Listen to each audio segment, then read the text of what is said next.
గౌరవనీయులు మన Kuppagandla upper primary ప్రాథమిక పాఠశాల ప్రధాన ఉపాధ్యాయులు మరియు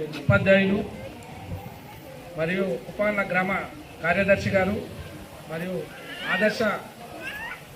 ఆదర్శ స్కూల్ కమిటీ చైర్మన్ సావిత్రమ్మ గారు మరియు పెద్దలు నారాయణ గారు, స్కూల్కు సహకరించిన నారాయణ గారు మరియు విజయ్ గారు ఇక్కడ లేరు, పాండురంగారెడ్డి గారు మరియు ఇక్కడ అంగన్వాడీ టీచర్సు మరియు ఉపాధి హామీ ఫీల్డ్ అసిస్టెంట్ గారు మరియు నాతోటి వార్డు మెంబర్లు, మా పాలక మండలి సభ్యులందరికీ మరియు గ్రామ పెద్దలు, గ్రామ యువకులు, మహిళలు అందరికీ, విద్యార్థులకు అందరికీ నా నమస్కారాలు. అలాగే 80వ స్వాతంత్ర దినోత్సవ శుభాకాంక్షలు అందరికీ తెలియజేస్తున్నాను. స్వాతంత్రం వచ్చింది 80 సంవత్సరాలు అయింది. ఈ స్వాతంత్రం కోసం మనకు తెలిసిన వాళ్ళు ఎంతోమంది నాయకులు, జాతిపితలు, నేతలు ఎంతోమంది వాళ్ళ జీవితాలను నడిపించి మనకు స్వాతంత్రం తెచ్చారు. వాళ్ళే కాకుండా మనకు తెలియని ఇంకెన్నో లక్షల మంది అప్పుడు వాళ్ళ ప్రాణాలు అర్పించారు. వాళ్ళ జీవితాలు మొత్తం త్యాగం చేసి కుటుంబాలను అన్నిట్లను వదులుకొని దేశానికి స్వాతంత్రం తెస్తే మన ప్రజలు ముందర మన భావితరాలు వాళ్ళకు స్వేచ్ఛ ఉంటుంది. వాళ్ళంతలో వాళ్ళు స్వేచ్ఛగా హాయిగా బతకగలుగుతారు, దేశ అభివృద్ధికి తోడ్పడతారని చెప్పి వాళ్ళు ఒక అడుగు ముందుకేసి వాళ్ళన్నిటిని వదులుకొని మన దేశం కోసం ప్రాణాలు అర్పించారు. మనము 15 ఆగస్టు 26 జనవరి 2 రోజులను వాళ్ళను మొత్తం యువకుల మీద ఉంది, యువకుల చేతిలో ఉంది. సరైన రీతిలో క్రమశిక్షణతో మంచిగా చదివి ఉద్యోగాలు కానీ, ప్రభుత్వ ఉద్యోగాలు కానీ, సైంటిస్టులు కానీ, మేధావులు కానీ ఎన్నో రకాలుగా ప్రైవేటు ఉద్యోగాలు కానీ సంపాదించి దేశ భవిష్యత్తుకు మంచి చేయాలని నేను యువతను ముఖ్యంగా చెడు మార్గాన్ని ఎంచుకోకుండా, చెడు దారులు పట్టకుండా యువతను మరీ ప్రేరేపిస్తున్నాను. మన భారతదేశంలో ఇంకా అభివృద్ధి చెందాలంటే కావాల్సింది మన యువత ఏదైనా వ్యాపార రంగంలో బాగా అభివృద్ధి చెందాలి, లేకపోతే రాజకీయ రంగంలోకి రావాలి. ప్రతి ఒక్కరూ నీతి నిజాయితీని రాజకీయం చేయగలిగితే, అవినీతిని పూర్తిగా నిర్మూలిస్తే మన దేశం ఇంకా చాలా బాగుపడుతుందండి. ఈ అవినీతి నాది నీదని కాకుండా కింది నుంచి ప్రభుత్వ ఉద్యోగుల నుంచి పై వరకు రాజకీయ నాయకుల వరకు అందరి దగ్గర ఉందండి. అది ఏ రోజైతే ఏ ఒక్కరితో దాన్ని పూర్తిగా అరికట్టలేము. ప్రతి ఒక్కరూ వివేకవంతులై ప్రతి ఒక్క దాని గురించి పూర్తిగా క్షుణ్ణంగా పరిశీలించి మనం చేయాల్సిన పని ఏ విధంగా ఉంటే బాగుంటుంది తెలుసుకొని మనం ఒక ఏదైనా ప్రభుత్వ ఆఫీసుకు పోయినప్పుడు మనకు కావాల్సిన పనిని ఏ విధంగా చేసుకోవాలి, ఏ విధంగా చేసుకోవాలనే అవగాహన, ఎవరైనా సార్తో ఏ విధంగా మాట్లాడాలి, ఏం తెలుసుకోవాలి, మనకు కావాల్సింది ఎట్లా తెలుసుకోవాలని దాని నియమ సూత్రాలు కూడా మనం తెలిసి ఉండాలి. అందరం ఏడిపోయినా మనం ఏదైనా చేయగలము, చేసుకుంటామని ఎవరికి వాళ్ళే నా పని నేనే చేసుకుంటానని ఎవరి మీద ఆధారపడలేదు, ఎవరికి డబ్బులు ఇవ్వలేను, ఎవరిని తోలుకపోలేనని ఎప్పుడైతే మనమైతే యాక్టివ్ అవుతామో మన పనులు మనం చేసుకోగలుగుతాము. యువతను మరీ కోరుకునేది ఏంటంటే మీరు అన్ని రంగాలలో రావాలి. ముఖ్యంగా చెప్పేది రాజకీయ రంగంలో యువత రావాలని నేను కోరుకుంటున్నాను. అది అవినీతి లేని నిస్వార్థంగా ఏదైతే మంచిది అనిపిస్తుందో దాని దగ్గరికి రావాలి. మనం కూర్చొని అదో ఇదో ఇప్పుడు వయసు మళ్ళిన వాళ్ళు ఒక దగ్గర కూర్చొని ఏమో ముచ్చట్లు పెట్టుకుంటే నడుస్తుంది. వయసు మీద ఉన్న వాళ్ళు మనం ముచ్చట్లు పెట్టుకోకుండా మనకి ఊరి గురించి కానీ, మన దేశ గురించి కానీ మనం ఆలోచించాలి. మన కుటుంబం గురించి నేను చెప్పాను, పదే చెప్పాను. మన కుటుంబం గురించి మనం ఏమైతే చేస్తామో మన ఊరి గురించి కూడా మనం అదే చేయాలి. స్కూల్ విషయానికి వస్తాం. మన పాఠశాల విద్యార్థులు సంఖ్య చాలా తగ్గిపోతుంది. ప్రైవేట్ స్కూళ్ళకు మనం చాలా బానిసలమవుతాం. ప్రైవేట్ స్కూల్కి వెళ్ళంగానే వాళ్ళ ఆఫీస్ రూమ్లోకి పిలుస్తారు, టీయో కాపో ఇస్తారు, అది సార్ ఇది సార్ అన్ని మొత్తం ఇంగ్లీష్లో మాట్లాడుతుంటారు. మనకి ఇంగ్లీష్ రాకుండా సార్ మాట్లాడే మాటలకు మనం అట్రాక్ట్ అవుతాం. సార్ 70,000 ఫీజు మీకు 50,000 తగ్గించిస్తున్నాము, మీ పిల్లలు మా దగ్గరికి పంపేయండి అంటారు. అదే 50,000 మనము సార్ 20,000 తగ్గించడని ఆశతోని వాళ్ళకి 50,000 కడతాం ఫీజు. డబ్బు పెట్టి చదువును మాత్రం కొనలేము. డబ్బులు పెట్టి చదువును కొనలేము. అట్లా డబ్బులు పెడితేనే చదువు వస్తుందని చెప్తే మొత్తం డబ్బులు ఉన్న చేతుల్లోనే చదువు మొత్తం కూడా వాళ్ళ చేతుల్లో అవుతుంది. ఎంతోమంది ఇప్పుడు మీరు ఇక్కడ చూసిన నాయకులు కానీ, ఎంతోమంది శాసకులు కానీ ప్రభుత్వ పాఠశాలలో చదివి మేధావులైనారు, ఎంతోమంది ఉద్యోగస్తులైనారు, రాజకీయ నాయకులైనారు. అబ్దుల్ కలాం లాంటి ఎంతోమంది మహానుభావులు ప్రభుత్వ పాఠశాలలో చదివే ప్రభుత్వ పాఠశాల నుంచే వాళ్ళు పైకి వచ్చినారు. ప్రభుత్వ పాఠశాలకు మనం ప్రైవేట్ పాఠశాలకు చూపించే ఇంట్రెస్ట్ మనం ప్రభుత్వ పాఠశాల మీద చూపిస్తే మనకు కావాల్సిన పాఠశాలలో కావాల్సిన అన్ని వనరులు మనమే సొంతంగా సృష్టించుకోగలుగుతాం. ప్రభుత్వ పాఠశాలను ఎప్పుడైతే మనం బాగా దానికి మనం అభివృద్ధికి సహాయపడతామో ప్రభుత్వ పాఠశాలలు బాగా అభివృద్ధి చెందుతాయి. మన పాఠశాల ఆ విధంగా ఉండకూడదని పాఠశాల రంగులు బాగలేదు సార్, ఎట్లయినా రంగు చేపిద్దామని అడిగింది. చింతల పాండురంగారెడ్డి సార్ గారి దగ్గరికి వెళ్ళాం. ఇట్లా స్కూల్ బాగాలేదు, మీరు ఇంతకుముందు కూడా ఒక 50,000 స్కూల్ కోసం డొనేట్ చేసి పట్టేలా స్కూల్ ఏ విధంగా అందవికారంగా ఉంది, తెల్ల రంగు లేదు, మొత్తం నల్లగా ఉంది, చూడడానికి కూడా బాగాలేదు. 15th ఆగస్టు వస్తుంది, మీరేమన్నా రంగులు వేపేయగలరని ఒక మాట అడగంగానే తప్పనిసరి వేపిద్దాం, నేను షాప్ దగ్గర చెప్తాను, మీకు ఎంత రంగులు తెచ్చుకోండి, ముందు రంగులు వేయండి అన్నారు. ఆయనకు ఈ సభాముఖంగా ఈ మన గ్రామ తరపుకెళ్ళి చింతల పాండురంగారెడ్డి గారికి, వారి కుమారుడు చింతల రవీందర్ రెడ్డి గారికి మరియు వారి కుటుంబానికి ప్రత్యేక ధన్యవాదాలు, ప్రత్యేక కృతజ్ఞతలు గ్రామ సర్పంచ్గా నేను తెలుపుతున్నాను. అలాగే ఈ పెయింటింగ్ వేయాలి, కాంట్రాక్టర్లు డబ్బులు తీసుకొని ఇదంతా కాదు, నేను నాకు ఇద్దరు పనులను పెట్టుకుని సొంతంగా చేశాను బాబా ముందుకు వచ్చింది. వాళ్ళ కూలిస్తే సరిపోతుందని ఆయన ఒక 3 రోజులు ఆయన విలువైన సమయాన్ని వెచ్చించి మనకి రంగులు మొత్తం ఆయనకేయడం. బాబాకు మరియు పెయింటింగ్ చేసిన అందరికీ కూడా పాఠశాల తరఫున, మన గ్రామం తరఫున, నా తరఫున ప్రత్యేక కృతజ్ఞతలు తెలుపుతున్నాను. ప్రధాన ఉపాధ్యాయుడు అలాగే మాకు పాఠశాలలో కూర్చోవడానికి చైర్లు కొంచెం ఇబ్బందిగా ఉంది సార్ అన్నారు.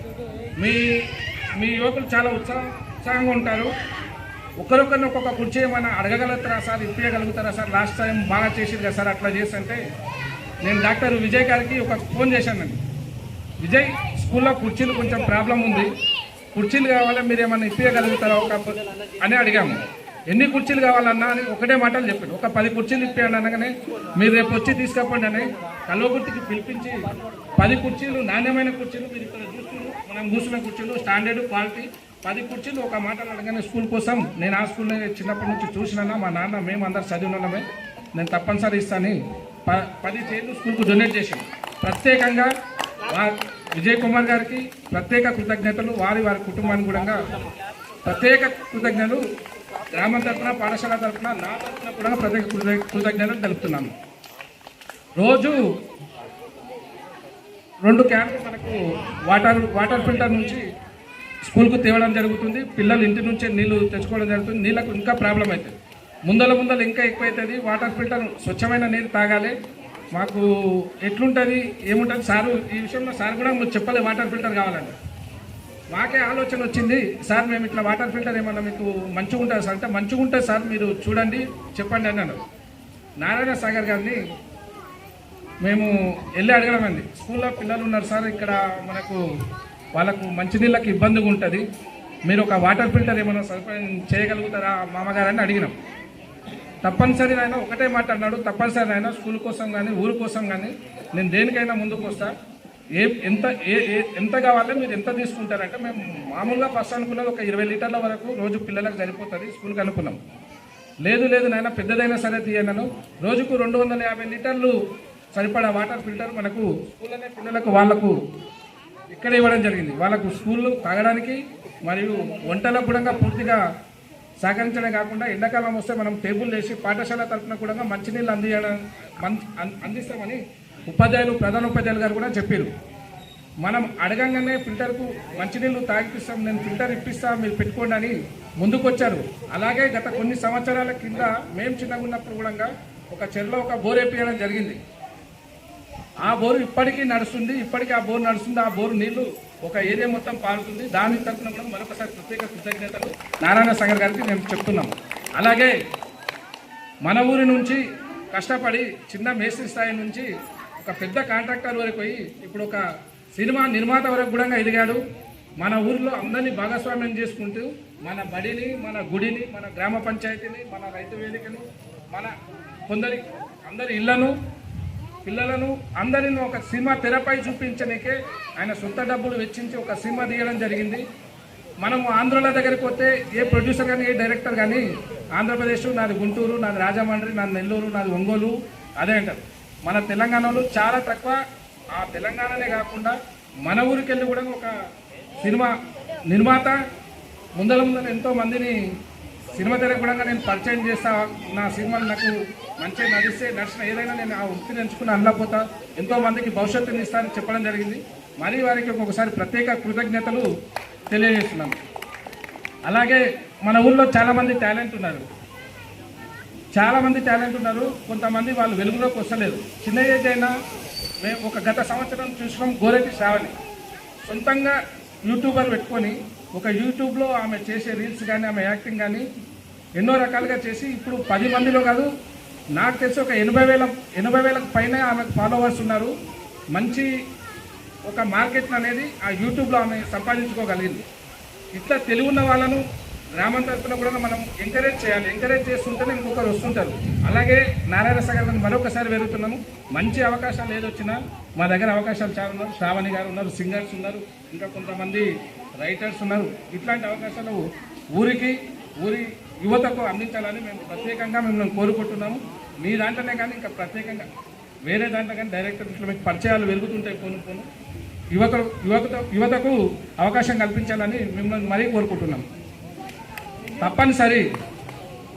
తప్పనిసరిగా నాకు ఒక అవకాశం వచ్చింది, ఉద్యోగం చేసుకుని ఊరి అభివృద్ధిలో పాల్పంచుకునే అవకాశం, ఊరిని బాగు చేసే ఒక బాధ్యత నా మీద నాకు అదృష్టం దక్కింది. ఈ బాధ్యతను నేను గర్వంగా కాకుండా ఊరి కోసం ప్రతి పౌరుడు, ప్రతి పెద్దలు, ప్రతి ఇంటికి ఎవరైతే అర్హులు ఉన్నారో, ఏ రాజకీయ స్కీమ్లు పథకాలు ఉన్నాయో ప్రతి ఒక్కరికి అందజేసి గ్రామ అభివృద్ధికి నిరంతరం పోరాడుతూ మనకు కావాల్సిన ఊరు మొత్తం ఎంత కావాలో సీసీ రోడ్లు, డ్రైనేజీల గురించి మొత్తం ప్రపోజల్ తీసుకున్నామండి. ప్రపోజల్ పెట్టిన అతి త్వరలో అవి కూడా శాంక్షన్ కాబోతున్నాయి. ఇంకొక 6 ఐమాక్స్ లైట్లు రాబోతున్నాయి, దానికి ప్రపోజల్ పెట్టినాం. అలాగే మనకు కరెంటు ప్రాబ్లం చాలా ఉంది. వానాకాలం ఇప్పుడు వస్తే తొందరగా ట్రిప్ అయిపోతుంది, గాలికి ఎక్కడో గాలి ట్రిప్ అయిపోతుంది. అది కాకుండా 1 సంవత్సరం నుంచి మన కరెంట్ ఆఫీసర్ల చుట్టూ తిరిగినాం. మన ఊరికి కొమ్మగోని చెన్నయ్య గారి కుమార్ శేఖర్ వాళ్ళు సొంతం పొలం, వాళ్ళ ఎంతో విలువైన పొలాన్ని కూడా వాళ్ళకి ఇచ్చింది. సార్ మాకు 24 hours కరెంటు కావాలి, మాకు చేయాలని తప్పనిసరి అని మనము కరెంటు ఎస్సీ గారిని అడిగితే తప్పనిసరి మీరు అప్లికేషన్ పెట్టండి బాబా అన్నారు. ఎమ్మెల్యే గారి దగ్గర పోయి పర్మిషన్ తీసుకొని అప్లికేషన్ పెట్టినాము. శాంక్షన్ అయిపోయింది. 16,76,000 రూపాయలు శాంక్షన్ అయిపోయింది 24 hours కరెంటుకి. అది ఒక కాంట్రాక్టర్కు టెండర్ అయిపోయింది, అగ్రిమెంట్ ప్రాసెస్లో ఉంది. అతి త్వరలో మనకు ఊరు చుట్టూ మొత్తం 24 hours కరెంట్ ఉంటుంది. 24 hours కరెంట్ అంటే ఏమో బావి దగ్గర ఫేస్ టు ఫేస్ అయితే ఊళ్ళో కరెంటు పోతుంది మనకు. అలా కాకుండా ఇప్పుడు ఆ కరెంటు చేస్తే సబ్స్టేషన్లో కరెంట్ ఉంటే మన ఇంట్లో కరెంట్ ఉంటుంది. గాలి రాని, వాన రాని, ఏది రాని కరెంటు పోయే సమస్యలు ఉండవు. మనకు ఇన్కమింగ్ అటు నుంచి పోతేనే కరెంటు పోతుంది. మనకు ఆ 24 hours కరెంటు శాంక్షన్ చేసిర్రు. మన ఎమ్మెల్యే గారు ప్రత్యేక చొరవ చూపించి ఆ డిఈ గారికి, ఎస్సీ గారికి చెప్పడం జరిగింది. 24 hours కరెంటు కూడా అతి తొందరలో పనులు స్టార్ట్ అవుతాయి. అలాగే మనకు మహిళా సంఘం బిల్డింగ్ లేదు. మహిళా సంఘం బిల్డింగ్ కూడా వాళ్ళు కూర్చొని వాళ్ళే మాట్లాడుకొని వాళ్ళే మీటింగ్ పెట్టుకొని ప్రత్యేకంగా ఒక మహిళా సంఘం బిల్డింగ్ ఇచ్చిరండి. బిల్డింగ్ కూడా స్లాబ్ పడ్డది. అతి తొందరలో అది కూడా బిల్డింగ్ ఓపెన్ కాబోతుంది. అలాగే 2 అంగన్వాడీ సెంటర్లు కూడా మన ఊరికి ఇప్పుడు వాళ్ళు లేదు. చిన్న రూమ్లల్లో వాళ్ళ అంగన్వాడీ పిల్లలకు చాలా ఇబ్బందిగా వాళ్ళు తీసుకురు. 2 అంగన్వాడీ బిల్డింగ్లు కూడా మనకు తొందరగా రాబోతున్నాయి. ప్రపోజల్ పెట్టినాం. ఎమ్మెల్యే సార్ దానికి లెటర్ రాసి ఇచ్చిండు. కలెక్టర్ దగ్గర ఉంది. అతి తొందరలో అవి కూడా రాబోతున్నాయి. సీసీ రోడ్లు, డ్రైనేజీలు, ఇవి మన గ్రామానికి కావాల్సిన ఏవేవి ఉన్నాయో అవన్నీ అర్హులకు నేను ఏ పార్టీ ఏది చూడనండి. ఎలక్షన్ ఉన్నా ఆ 1 నెల మాత్రమే రాజకీయము. మేము రాజకీయంలో నాతో ఎవరైనా ఆ పార్టీ ఈ పార్టీ నాతోనే ఎవరు అది అలా దూరంగా చూడకండి. నేను ఖాళీ సర్పంచ్ను, ఊరు అందరూ మీ ఇంటి బిడ్డను. మీకు ఎలాంటి పరిస్థితి, ఎలాంటి సాయం కానీ నేను చేయాల్సి వస్తే తప్పనిసరి ఏ రాత్రి అయినా నేను మీకు అందుబాటులో ఉంటా. తప్పనిసరి అందరినీ కలుపుకొని చేసుకొని ఊరి అభివృద్ధికి నేను పాటుపడతా. నాకు ఈ అవకాశం వచ్చినందుకు నేను చాలా బాధ్యతగా తీసుకుంటా. ఎలాంటి నిర్లక్ష్యం కానీ, ఎలాంటి అవినీతి పొరపాట్లు కానీ చేయను. మీరు కూడా ప్రతి పౌరుడు, పెద్దలు అందరూ, మహిళలు మాకు కూడా సహకరించి గ్రామ అభివృద్ధి కోసం తోడ్పడాలని, మాకు కూడా సహాయ సహకారాలు అందించాలని నేను కోరుకుంటున్నాను. అలాగే మళ్ళీ పాఠశాలకు మన దగ్గర 40 మంది 80 మంది వచ్చే విధంగా ప్రైవేట్ పాఠశాల కాదు గవర్నమెంట్ పాఠశాలకే పంపాలి అని ఇలా చూసినప్పుడు అనిపించేటట్టు చేస్తామండి. 2 కంప్యూటర్లు అడిగిరు సారు. 2 కంప్యూటర్లకు ఇప్పుడు ప్రస్తుతం వచ్చి దగ్గర ఒక 50,000 వరకు అవుతుండొచ్చు. అలాగే ఒక సొంతంగా సౌండ్ సిస్టమ్ మంచిగా ఉంటే వాళ్ళకి ఆటలు కానీ పాటలు కానీ సాంస్కృతిక కార్యక్రమాలు కానీ దాని కోసం చూశానండి. దానికోసం మన అందరూ యువత ముందుకు వచ్చి ఎవరికి ఎంత తోచినా లాస్ట్ టైం చేశారండి. ఇక్కడ 16-17 మంది కనిపిస్తున్నారు, ఇంకా చాలామంది ఉన్నారు. అందులో కూడా ప్రతి సంవత్సరం చేసేటోళ్ళు ఉన్నారు. ఈ స్కూల్ అభివృద్ధికి మనం సహకరించాలి. ఎందుకంటే ఇలా ఈ స్కూల్ అనే 5 సంవత్సరాలు చదివినాం. ఈ స్కూల్ రుణం మనం ఎప్పుడు తీర్చుకోలేము. మన స్కూల్ ఇంత బాగుంది, చుట్టుముట్టు ఊళ్ళలో స్కూల్ బాగాలేదు. మనకి ఇంకా విషయం ఏంటంటే ఉపాధ్యాయులు, ఉపాధ్యాయులు ఎంత యాక్టివ్గా ఉంటే సార్ మీ పిల్లలు మా చేతిలో పెట్టిపోయండి, వాళ్ళకు మీ పిల్లలకి ఏం కావాలో ఒక్క నెల 2 నెలలు చూడండి, నచ్చకపోతే మీరే తీసుకపోండి వేరే స్కూల్ కానీ మా బాధ్యత అని వాళ్ళు ప్రతి 2 సంవత్సరాల నుంచి చాలా కష్టపడుతున్నారు. ఇల్లు తిరిగిర్రు మా స్కూల్కు పంపియండి అని. ఇక్కడ కూడా మేము చూసామండి, ప్రతి పిల్లల్ని చూసాము, టెస్ట్ చేసాము. ఏం అడుగుతారు ఇంగ్లీష్ కానీ టేబుల్స్ కానీ అన్ని రకాలుగా అడిగితే అంత మంచిగా చెప్తున్నారు. ప్రైవేట్ స్కూల్ పిల్లల్ని కూడా 70,000 ఫీజు కడుతున్నారు 2nd క్లాస్కు. వాళ్ళని అడిగి చూస్తాను, కొన్ని చెప్పలేకపోతున్నారు. స్కూలు, టై, బెల్ట్, షూ ఇది కాదు సార్ ఏదైతే చెప్తాడో అవి తప్పనిసరి. పిల్లలు మంచిగా యాక్టివ్ ఉన్నారు. లాస్ట్ టైం కూడా మేము టై, బెల్ట్ వీళ్ళకి అందించడం జరిగింది. ఈ వచ్చే సంవత్సరం వరకు తప్పనిసరి మనం వీళ్ళకు ఈ కంప్యూటర్లకు కానీ మరియు 2 బోర్డులు, మంచి బోర్డులు కావాలంటే బోర్డులకు కూడా మనం అందరం కలిసి సహాయ సహకారాలు అందించి స్కూల్ని మనమే బాగు చేసుకోవాలి. స్కూలు కాదు మన ఊరు, అందరూ అభివృద్ధి చెంది అందరూ మంచిగా ఉండాలని కోరుకుంటున్నాను. అలాగే నేను ఎప్పుడు చెప్పేదే, తల్లిదండ్రులను పూజించండి, భార్య బిడ్డలను అన్నదమ్ములను ప్రేమించండి, అందరూ కలిసిమెలిసి మంచిగా ఉండాలని కోరుకుంటున్నాను. మరొకసారి 80వ స్వాతంత్ర దినోత్సవ శుభాకాంక్షలు అందరికీ తెలియజేస్తూ ముగిస్తున్నాను. జై హింద్.